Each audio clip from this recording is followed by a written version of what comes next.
previous last meetings, which I hope people have seen. Can I take them and sign them?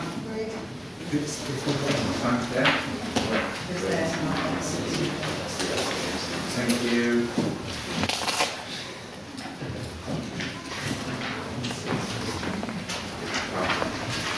Right, thank you very much. No absence of members. Any declaration of interests? Any public questions? Not that I know of. Any members after? None notified. So we go to pay policy statement item 6.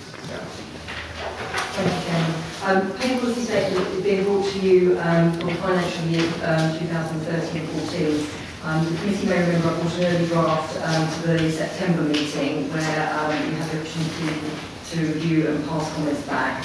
I've taken that paper, updated it for the Council's new senior management structure, and it's presented to you tonight to agree and then remit to full Council, because it needs, in terms of the journey of the paper, it needs to go there and then to be published by the 31st of March 2013 to be in compliance with our obligations under the Localism Act. Probably the final piece to say on that is we've retained the structure that we had last year that seemed to operate quite well in terms of the transparency piece. As I say, I've just updated it for the changes to the senior management structure. Do you have any questions, please?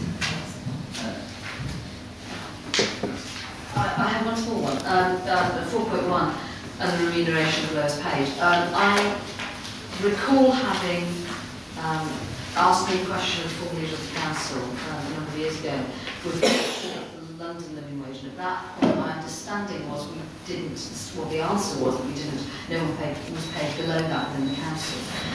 You focused specifically on the national minimum wage here, but can I just clarify what position with respect to the local living wage, the London living wages?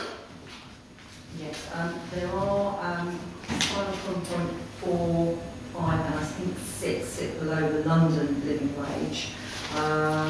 What we are doing as part of that, you may remember, is we were going to consider London living wage as part of the broader remuneration strategy and reward strategy for the rest of the council. So we felt it was more prudent to look at that and how we structure that, the pay structure, when we look at it holistically from the senior management tiers down. So which particular group of jobs are now sitting below? Because that's obviously a change in the last couple of years, isn't it? Sorry, from memory, I'm not completely correct on this. There is the weekend library assistants, certainly sits at 1.4. I think that there will be some mealtime supervisors as well affected, but I will need to get back to you with full details on that and to actually confirm. Would you please, because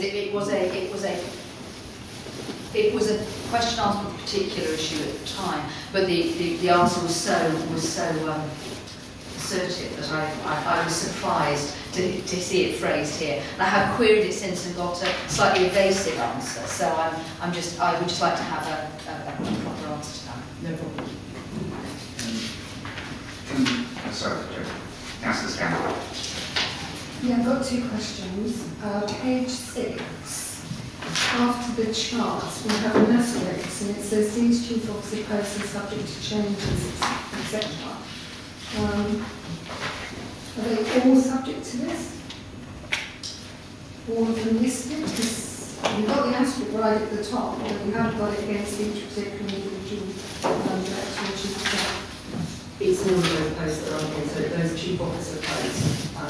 What we need to do under the Localism Act is to highlight which posts were covered within each pay grade for chief officers. So each of those are designated as chief officers, but they're not chief officers today because we haven't amended the council's constitution. So this is trying to do 2 things, because it gets published from the 31st of March onwards. It affects the fact that the council's constitution will change to reflect those new chief officer posts that have been consequent on the senior management restructure.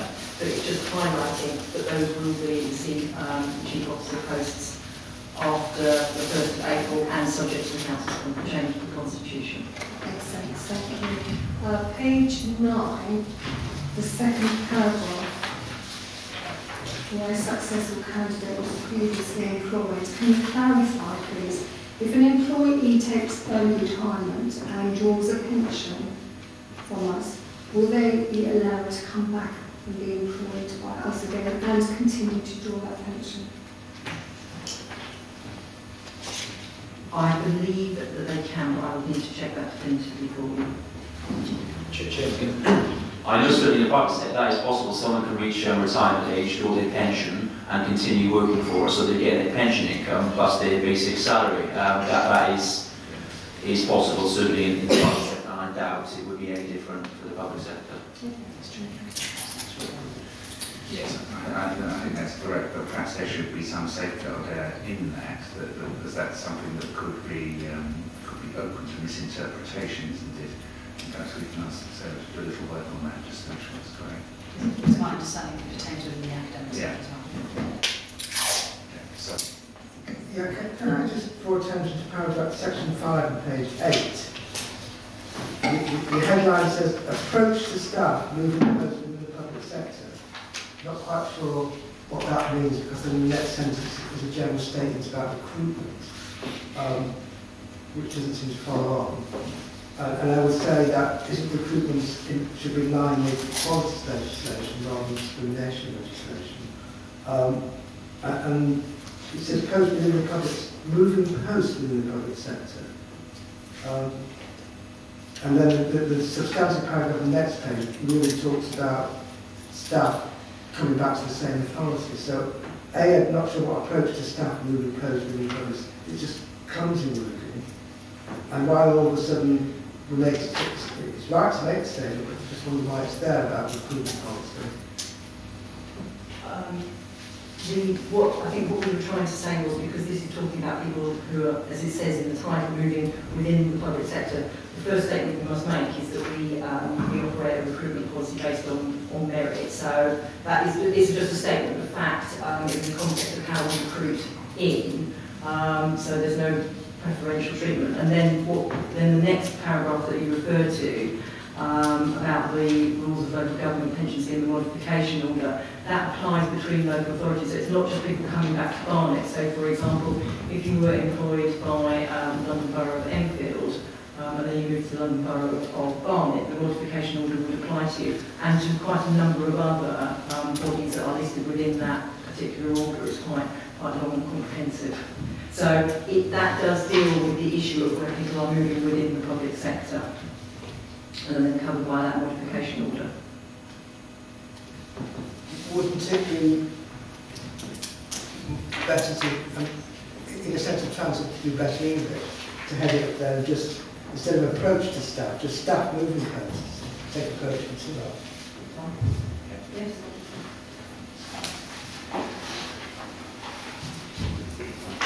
So, when I get a victory like that, I mark it down. Councillor Cohen, you'll make us blush. So thank you for that. I had a couple of queries here also. As a result of the last council meeting, there was some question about the various titles of senior officers, so that does need to be resolved as well. And assistance for thinking of best claims will be very good received. And factual suggestions not welcome. That would be great. And then there's paragraph 3.4, payment for election duties. That's not entirely clear to me. If an officer is paid for his time and is working, then there wouldn't be any extra payment, would there? The issue with the returning officer payments are that when you act as a returning officer, whoever that might be within the they are employed not by the London Borough of Barnet, but by the Electoral Commission. Yeah. So you need the capacity to be able to give that role to whomever is appropriate, whether it's the general elections, local elections, and so on. But it doesn't make it clear about the remuneration, does it? No, it hasn't got the level set in there in terms of, sorry, if you want that referred into... No, I think I'm driving that exactly a separate pot of money, isn't it?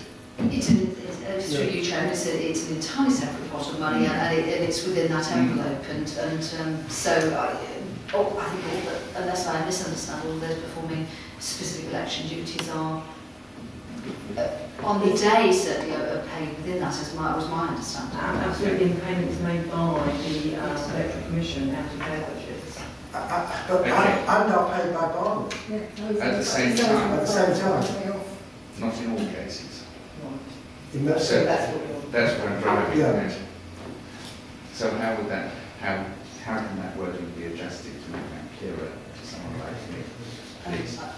Could I clarify then, are there, and it presumably is senior members of staff who play a strategic role within the elections process, treated differently from those who act as, for example, polling station staff, account staff, because clearly they're paid on they're paid differently for that. So there is a query. I think what we're saying is it the strategic posts, and how are they remunerated within that? I can refine those wordings to reflect the two levels of, so whether it's, as you said, a strategic piece, or whether it's somebody who's account staff is on account. Because there will be people who are assisting with the council who might not necessarily work with the council. Correct.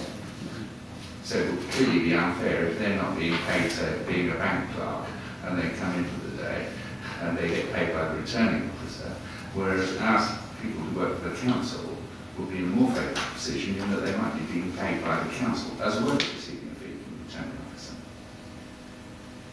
Potentially, or the person who's paid might have taken days holiday, so it's still being paid. There's Yeah, but our staff aren't taking days off. I think a little clarification and break to receive, please. Other than that, are we happy? Other those amendments? And Greg, okay, thank you. Moving on. Is this the one you're going to? no. No? Sarah, would you like to go with this one there, item 7? yeah. Okay, now item 7 is an item for the committee to note about the designation of chief officers and their statutory accountabilities and the deputising arrangements that will be in place for the new senior management team. I believe this was an item that was brought forward to ask for clarification and noting at this committee. So you have a table at table 1 on page 13 going over to page 14, setting out each of the roles, whether it's a chief officer, their accountability and what the deputising arrangements will be, and then if there are any interim arrangements required as well. Any questions? I do actually. The table actually is on page 14. The Deputy Monitoring Officer deputising for the Assurance Director and the Public Health Lead for the Lead Commissioner. Do I understand it that in both those cases we are deputising to a member of staff who is employed by the shared service, i.e. and if Harrow is the lead borough, are we deputising those functions to somebody who's actually employed technically by Harrow? Yes, correct, yes. Yes. And where does that leave us in terms of our statutory duties? How does that sit in terms of responsibility? Because obviously they're employed by Harrow, but the responsibility is the statutory one for Barnet. How is that resolved? Were there to be an issue, a problem? Reliability. Absolutely. It's being managed through the inter-authority agreements that sit in place for so whether it's for in terms of the public health piece or for the joint legal service, as I understand it, in both of those. But are we confident that we're going to have a challenge that stands up legally in the context of responsibilities, statutory responsibilities? I'm assuming that has been worked through and that is accurate, but I'm just concerned about it. I can't give any further assurance apart from the fact that the inter-authority agreements have been drafted by lawyers on both sides to ensure that both sides are fully protected. So through that process, this would have been dealt with. Could we have a note about how that's, what the implications are for the authority?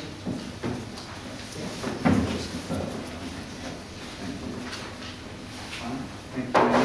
Then the suggestion was taking the next two items together, correct? If we may, as they sort of merge into one, and we've got a few details from Pam if we need to ask any particularly difficult questions about the outside world. Thank you. Thank you. So we've got two papers here, one dealing with the market for supplement policy, and then the second paper, which is on page 27, which is about senior management pay structure and giving an update. The reason why I thought it would be helpful for the committee to consider both papers together is because the first paper deals with how a proposal to create a market for supplement policy and the controls of that with this committee. And then you can then actually see within the paper, page 27, where we've got particular tensions on the structure that we put in place. So first of all, in terms of that we introduced the market for supplement policy, this, if you may remember back in June, we agreed the pay and grading structure for the new senior management team, and within it there was a very limited discretion for market for supplements to be paid up to market median.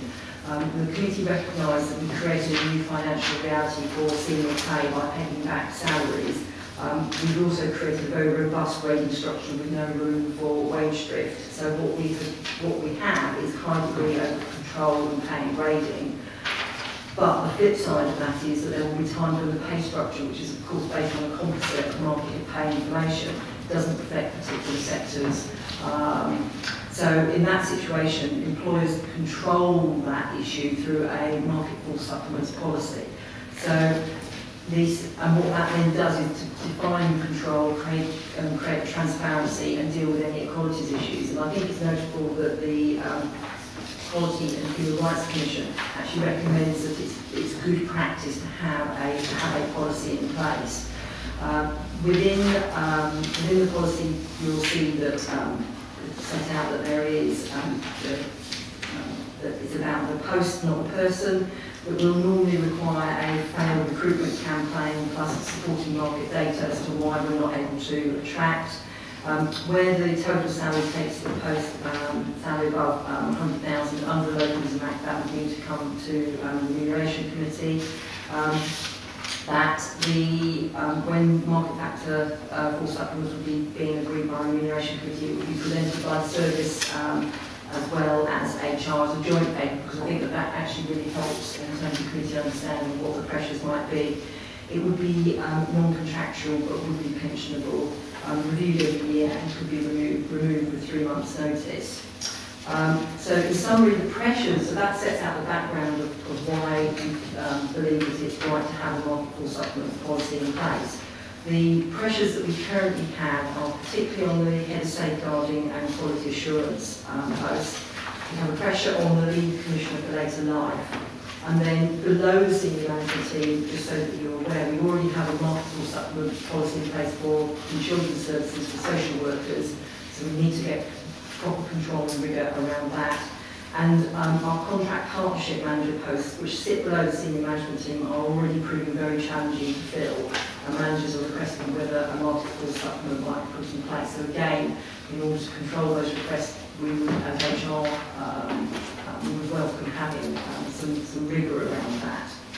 The detail of, before I hand over to Judy Towers and to Jackie McGeechy, the lead commissioner for later life, the context of that was that this was a highly challenging post to recruit into. There was a lot of work done in terms of trying to attract candidates, so there was an open evening to explain what the context was within the council and so on, to generate interest. The market has proved to be stagnant in terms of people moving, so there's no volume of candidates there, so it's proved difficult to attract people out. And what happened in this particular case was we offered, we had one candidate who was very good, and they already had an offer on the table from a competing local council. So in that stagnant market, on the basis that they were a good candidate, there was officer discretion was actually used. We didn't go all the way up to the top of the discretion, which was up to market median, we sat just below. So that's an example of how we've managed it within the rules that were set out to the Remuneration Committee. With regard to the head of commissioning, the head of safeguarding and quality assurance, we have 2 failed recruitment campaigns there. And at this level, at the level that the job is evaluated at, we have no desire to spend more money at that level to have another failed recruitment campaign. Again, there's a lack of volume in terms of candidates on the market. It's highly competitive. And we think from the information that we've got that if we were to try and recruit at the level that the job is being evaluated at, it would be a real step up. So there may be some issues there. If we want somebody who's fully experienced, we're almost asking somebody to step down. So it's proving quite tricky to fill. The market conditions are proving tricky.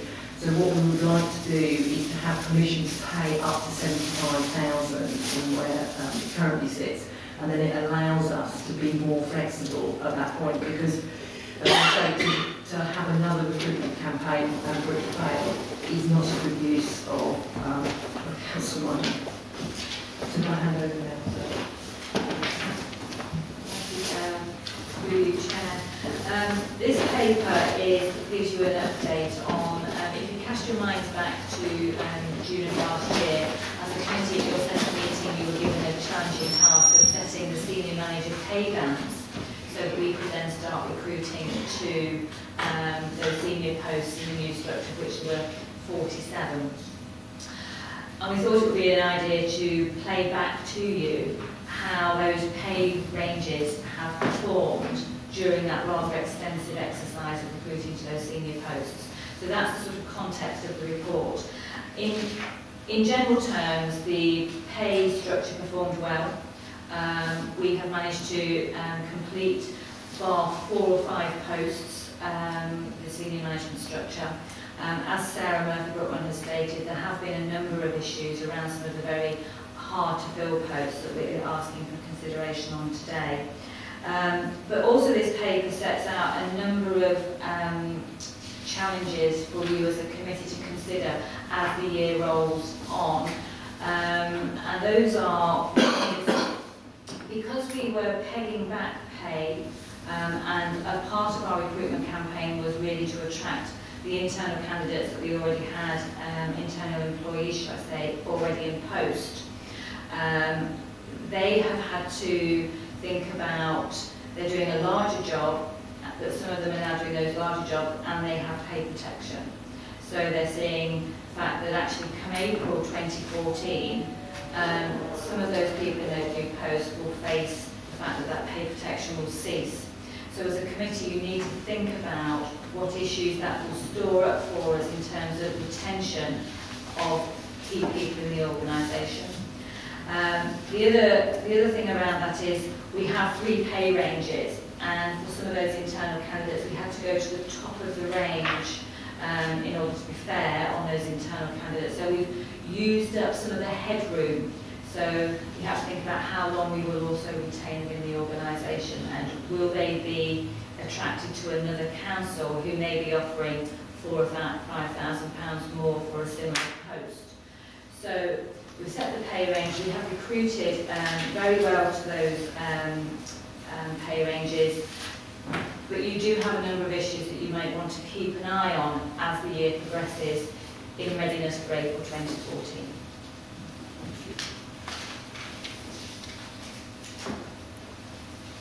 Do you want me to start? Yes. The first item, agenda item number 8. We have page 24, reward manager will not support pay or will support pay of market forces supplements. Nowhere in there can I read that the leader will be involved. I could have missed it. I don't think one person alone should be making judgments on paying more to staff, and I would like to see the leader more involved in that. Do you want to answer that? Maybe the leader would like to answer that question. Yes, if you look in section 6 under the process, the reward manager is the sort of the first gatekeeper. So when a manager comes knocking and says, I think I need a marketable supplement, they have to get through that gatekeeper before it can progress on any further in terms of building the business case. So the process is about the business case, and then it talks about the approving officer, and you can see a table there which sets out particularly where the Remuneration Committee would be making decisions on the market for supplements. So in fact, The officer discretion is where the job is paid less than, the package would be less than £100,000 and the salary would sit below the market median. So it sits within the discretion that already exists. Or the other thing is where there's a collective market force supplement. So I'm thinking about social workers, where the total bill would be it's in excess of £50,000. Again, it needs to come back to the Remuneration Committee. So we've tried to seek a balance between you not having to see absolutely everything, but to see the material things that, that I thought you might would want to see. It's a judgment. So I didn't realise that Remco was Remuneration Committee. And also Councillor Scan, of course, with the Chief Executive, I do have a particular role. Right. Going on to gender item 9. I agree we did have a major challenge recruiting to the Director of Children's Services. I sat on all of those interviews. I'm pretty sure we had 3 trawls. We had to introduce the salary. But we also had the knock-on effect that has an effect on the Chief Exec salary. I think we need to consider this quite carefully. There has to be a differential between the salaries of the Director and the Chief Exec. And we had to increase the Chief Exec salary at the time as well. And what we've done, so that was under the previous reward structure. What we've done now is we've created very clearly what the top of the evaluated level of the job is. There isn't room to drift the job to create wage drift and make it bigger. So that is fixed. So the only reason why you would be paid more is because the market was telling you you need to pay more for example, for Director of Children's Services. And then that would be put in place as a market supplement, and then it could be withdrawn if the market change. So the example that people often use is the year 2000 with IT folk. So that was, market supplements were put in place for many organisations to reflect the high demands that there was, and there was massive wage creep on those particular roles, and then it was removed because actually the year 2000 was a bit of a damp squib. So we're giving this post market factors supplement, as we used to call it, then the Chief Exec will not receive extra salary. No, they wouldn't. And in addition, we're not giving the Director of Children's Services a market. We're not suggesting it should be the Director of Children's Services who receives a market supplement. It was the head of safeguarding and quality assurance that was suggesting. So it's quite a bit further down the tree. I think I share Councillor Scamp's concern that having devised this perfectly logical system, that we shouldn't mess it up too quickly. It's bound, there are bound to be difficulties that we will have to overcome. I could see the salary. Yeah, exactly. But I think there are built-in safeguards to that, to prevent the system being broken before it's done. Councillor Moore. Well, the first actually was picking up, just to clarify that, because that's what I'd taken from the Appendix A of the paper, was that because they're non-contractual payments, it would not impact on those subsequent differentials up the organisation. Is that correct? Absolutely correct. And actually, it was a positive comment to make. I mean, as Councillor Scan, I've been on the council long enough to have seen previous iterations of payment and rewards payments. And I have to say, one of the things that dogged the early schemes was there were definitely some issues around equalities, and I welcome the introduction of a transparent scheme, because I think that actually is both protective for the council but actually also clear. And so I welcome that. I just wanted to be quite clear where the issue was raised around the rewards.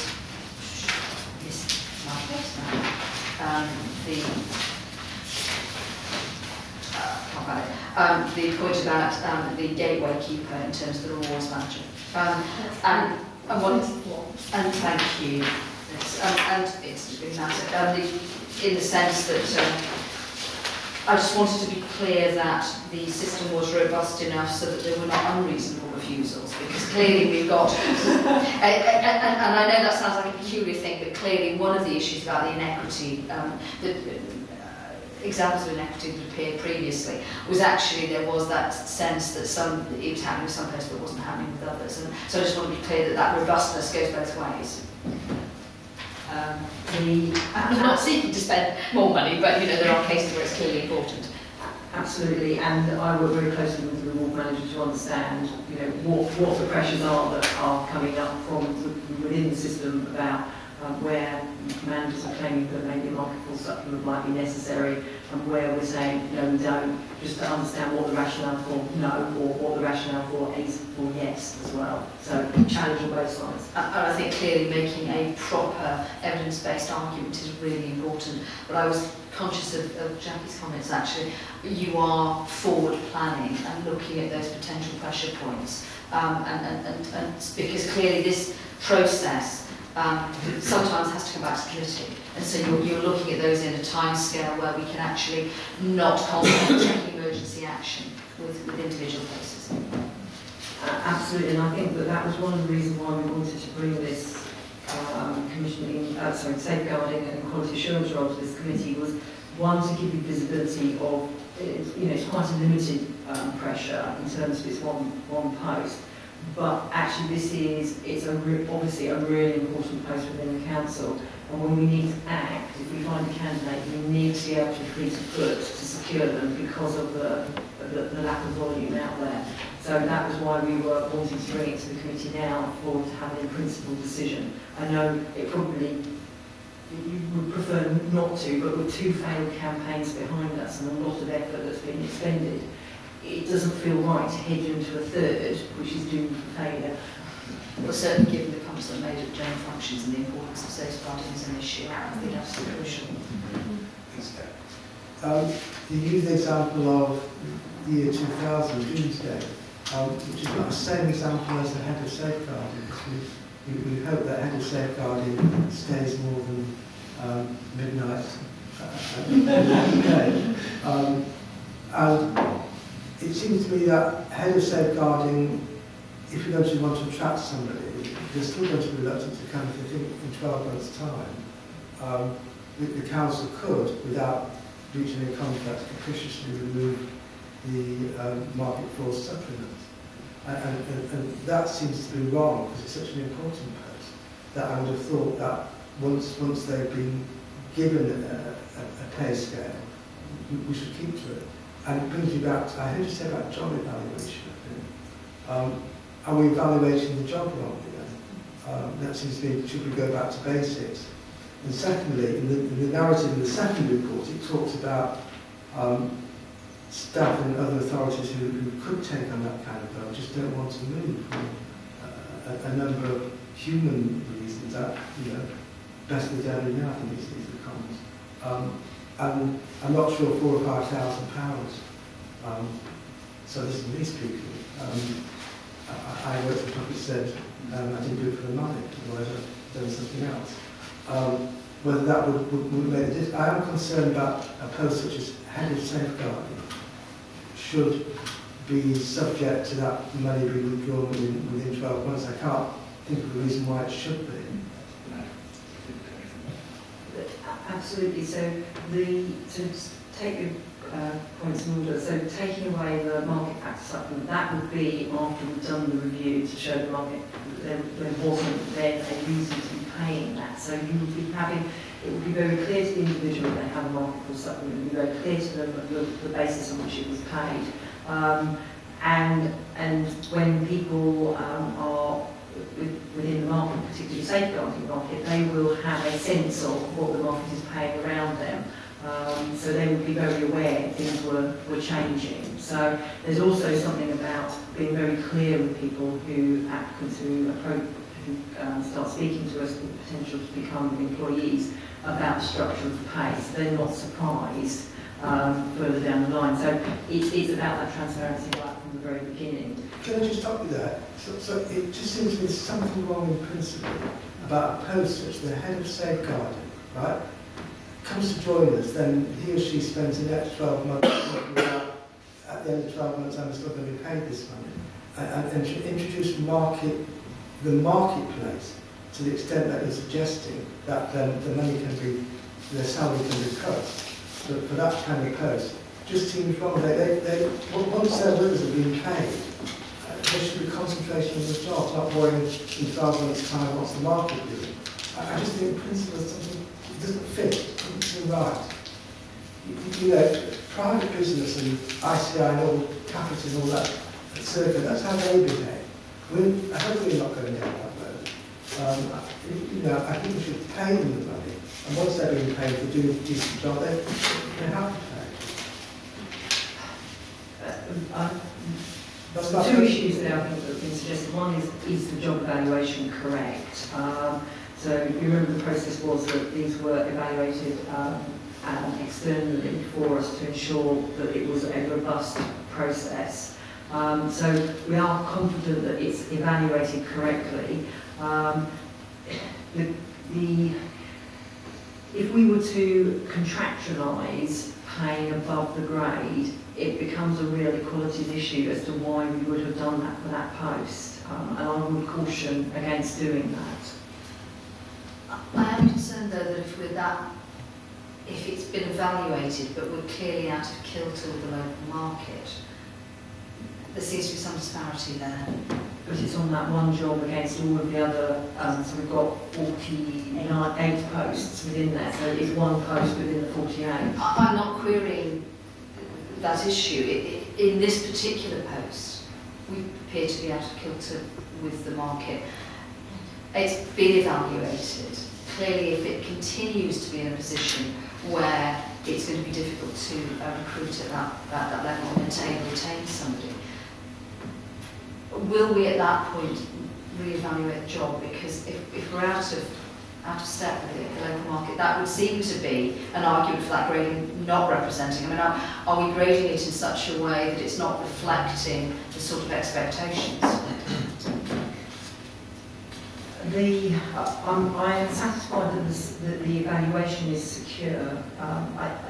It is something about the fact that a pay structure is a composite, and this happens to be a peak, a profession that is paying more than a composite pay range would suggest.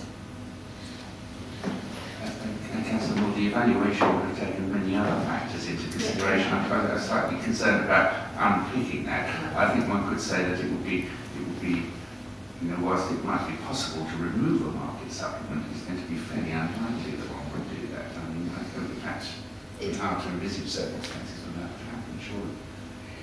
I mean, the IT one is the classic one where organisations took those away, and I've certainly been part of that process.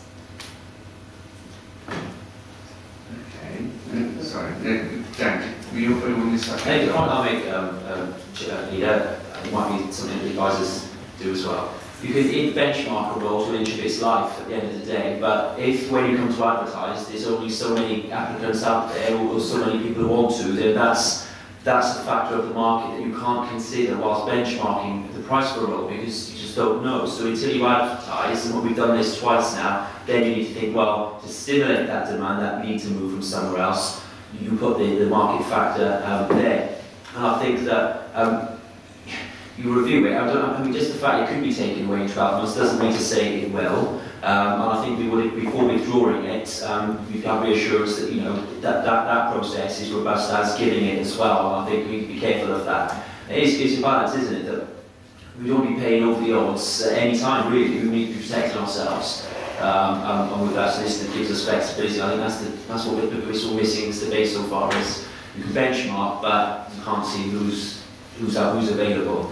Just another comment, Leader, on the senior pay structure. There was talk about pay protection and that being limited, and I'd like this committee to take a view of that as early as possible. I don't want to be in a position where suddenly we're told, you know, Director X is thinking of leaving, or there's a problem here with pay, you know, because they've known from the start that the going rate for the role, we benchmark these roles, you know, there is a tolerance as to much we can pay. If that pay protection goes beyond that, then I think we should take a view ASAP as to what we do, and actually the whole point of benchmarking was that we pay the going rate. So we're not paying people for what their old jobs and what they did previously. We're now paying for these new roles, and can we just come to a view on that as soon as possible, and know the risks rather than having to make a decision. You know, very close, we rushed into anything protecting pay. These directors went into these roles knowing what the benchmark was, and I just want to make that very clear. Might I just ask one further question, because I'm sure Julie may have something to add. Do we know whether anecdotally, whether other authorities are also paying a supplement on the safeguarding role? I think Julie's probably going to say that she's answer that. That's exactly what I'm at earlier, Councillor. I find a number of Remco panels across local government, and market supplements in social care are particularly across London, but actually out of London as well. So it is a norm for many candidates, and indeed many of the candidates we spoke to in the 2 rounds for this recruitment were receiving a market supplement. They have been consistently upheld as well. I imagine as the market changes, if it does, they could be removed, as a number have been, for example, across environmental health, trading standards, planning. We're starting to see market supplements being introduced in finance. So it changes. The recruitment market, as Councillor Thomas said, moves on a supply and demand basis, and therefore, as you rightly say, you can benchmark forever, but actually it's about what you can afford and what is the right for the authority. I think the point about if the 75k doesn't yield the right quality of response to the post, then we would be recommending it is looked at more as an OD piece rather than a salary piece. Just to add to the fact that the other reason we couldn't secure a candidate for this post is, one, the high standards expected in Barnet. In our search we were met by a lot of people keen to join, but actually recognised the high standard they need to work to. And the junior level people that were taking a step up where the salary gap was quite small were not quite ready. So the stretch here recommended allows us to bring somebody in, probably more to sideways move, who can see the opportunity to grow in Barnet. I think if that didn't yield the right level of candidates, then we would be suggesting a sort of more fundamental review of that OD piece of the job, because you wouldn't want to keep going at non-competitively. The other thing is the latest Ofsted inspection is occupying the mind of many safeguarding professionals at the moment. I'm sure it is here, and a number have either failed or had remedy strategies put in place that they are very focused on. So a lot of candidates weren't even able to lift their heads to think about anything. And equally, it's high-risk strategy to be seen to be moving at the moment because of the changes in this area. So I think Barnet is, like many other authorities, struggling to appoint, but a number of failed appointments at a higher level. We saw the first over 100k safeguarding role advert about the same time we went out with the first recruitment. So it is supply and demand, but you can't just keep paying more, you have to fit in the Barnet model. So I think this stretch will allow us to have conversations with candidates, market supplement included, that will give them more of a stretch. But rightly they take it on, as Sarah says, knowing it's a market supplement. So you wouldn't be new or unique in the marketplace. But I suppose the other aspect would be that if there is a particular shortage of one skill set, then the market will bid the payout, so the median will move up, so the evaluation will change anyway. I think we should view it as a poaching supplement. That's what we want to poach at this kind of stuff, really, don't we? It is. Oh, we don't want to get into the arms race we have with social workers 10, 12 years ago. But that's in effect. No. Just trying to make us look at it differently. Can I just say, actually, it's refreshing that we're having this kind of conversation about individual posts. I think that's very healthy. Clearly the issue about not paying more than we need to, but actually also having that realistic discussion about what we need in the organisation and doing it on a proper basis that's defensible actually makes a huge difference debate from 12 years ago. Are we happy to agree? Agreed.